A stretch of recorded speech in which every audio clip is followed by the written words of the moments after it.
आमच्या कामाचं श्रेय महायुतीवाले घेत आहेत आणि कैलास पर्वत मोदींनी बांधला सांगून टाका असं उद्धव ठाकरे यांनी म्हटलंय। फडणवीसांना खोचक टोले यावेळी उद्धव ठाकरे यांनी लगावलेले। मोदींनी स्वर्गातून गंगा आणली हेही सांगून टाका असंही उद्धव ठाकरे म्हणाले।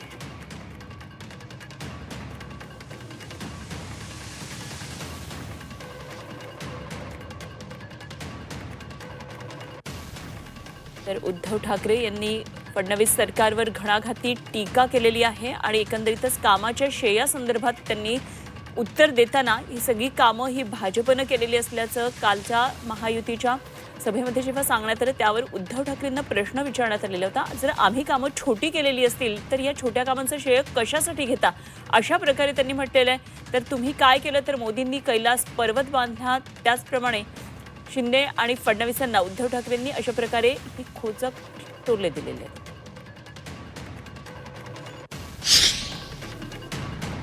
तर मुंबई बिल्डरांच्या घशात घालण्याचं काम सुरू असल्याचं पुन्हा एकदा उद्धव ठाकरेंनी टीका केली आहे। भाजपवर त्यांनी हल्लाबोल केलेला आहे आणि भाजपची सत्ता आली तर मुंबईचं अदानीस्थान होईल अशा प्रकारे टीका उद्धव ठाकरे यांनी भाजपवर केलेली आहे।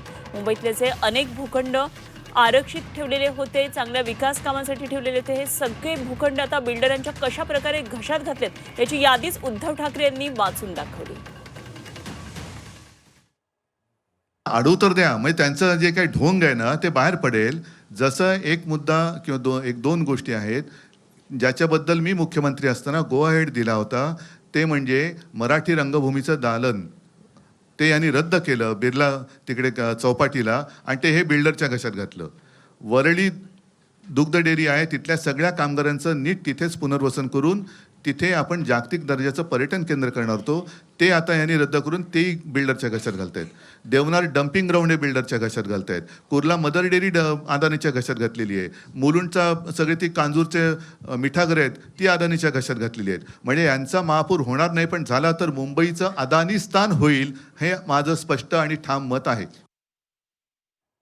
तर उद्धव ठाकरेंनी अशा प्रकारे भाजपवर आणि अदानींवर हा प्रहार केलेला आहे। कशा प्रकारे मुंबईचं अदानीस्थान होईल याचं एक चित्र उद्धव ठाकरे यांनी मुंबईकरांच्या समोर या संपूर्ण संभाषणातून उभं केलं।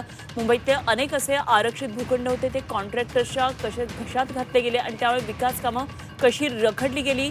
ठाकरेंचं सरकार होतं त्यावेळी कशा प्रकारे ही सगळी विकास कामं पुढे आणलेली होती मुंबई महापालिकेमध्ये शिवसेनेची सत्ता असताना।